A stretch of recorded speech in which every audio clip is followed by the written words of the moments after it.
Christmas Eve was supposed to be my shortest hospital shift of the year. Instead, it became the day my marriage ended. I had been a registered nurse for 11 years. Holiday shifts weren't glamorous, but someone always had to work. This year, I volunteered. My husband, Jason, smiled when I told him. "Don't worry," he said. "I'll handle Christmas dinner." I kissed him goodbye before sunrise. "Thank you." By noon, the emergency department was overflowing. A multi-car accident had filled every trauma room. My 8-hour shift became 12. Then 14. Just after 8 p.m., I finally texted Jason. "I'm so sorry. I'm heading home now. Save me some pie. Red heart." He replied almost instantly. "No problem. Drive safe." I smiled. Despite the exhausting day, I couldn't wait to get home. Snow covered the streets as I pulled into our driveway. Something immediately felt wrong. There were 4 unfamiliar luxury cars parked outside. I frowned. Jason hadn't mentioned guests. Maybe his family had stopped by. I grabbed my overnight bag and quietly unlocked the front door. The moment I stepped inside, I heard laughter. Music. Champagne glasses clinking. Someone shouted. Another toast. I walked toward the dining room. Then froze. A woman I had never seen before was sitting at the head of my dining table. Wearing my silk Christmas robe. Using my grandmother's china.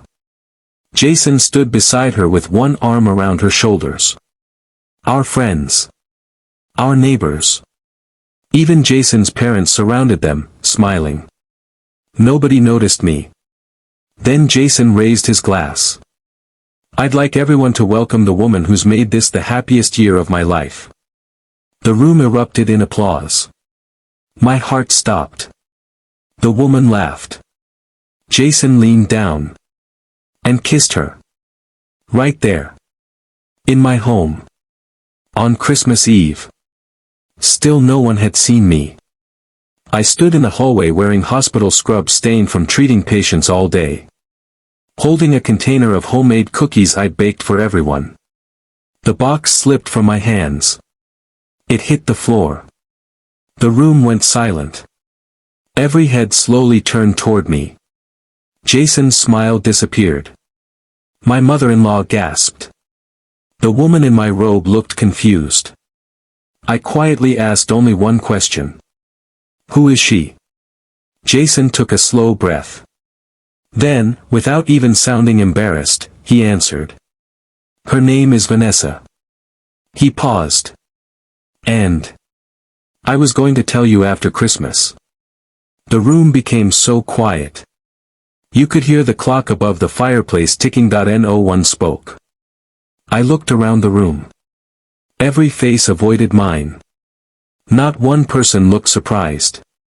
Which meant they already knew. I turned back to Jason. "How long?" He lowered his eyes. "Almost a year." A year. While I'd worked night shifts. Covered holidays. Skipped birthdays. Trusted him completely. I laughed once, not because anything was funny, but because my heart didn't seem to know what else to do. "So everyone here knew?" His mother quietly nodded. "We thought." She stopped. "You thought what?" "That you two would eventually separate." I looked at the woman wearing my robe.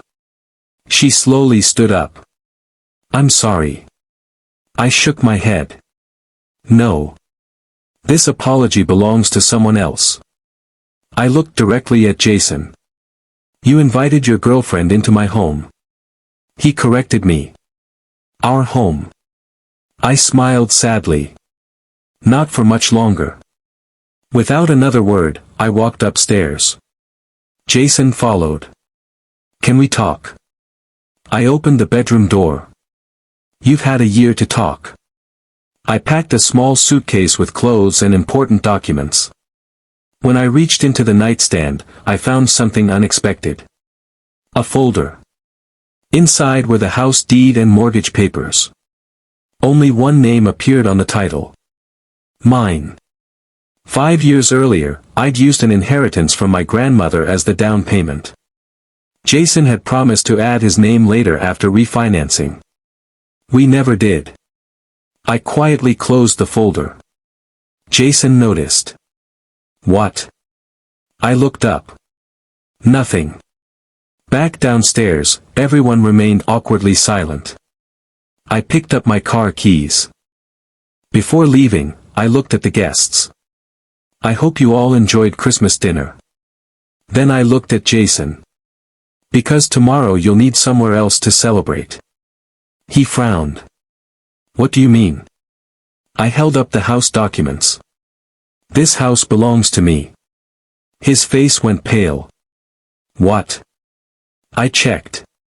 The next morning, while Jason was still sleeping in the guest room, I met with a lawyer. By noon, he was served with legal notice to vacate the property. Vanessa wasn't there when the papers arrived. Apparently, she'd decided the relationship wasn't quite as romantic when it involved lawyers and moving boxes. Within 6 weeks, Jason had moved into a small apartment. The divorce wasn't easy, but it was straightforward. He never contested the house because the paperwork was clear.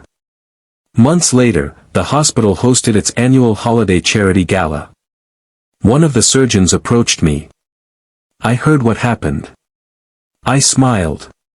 I'm okay. He nodded. I believe you. Then he added. But I also know someone who'd like to meet you.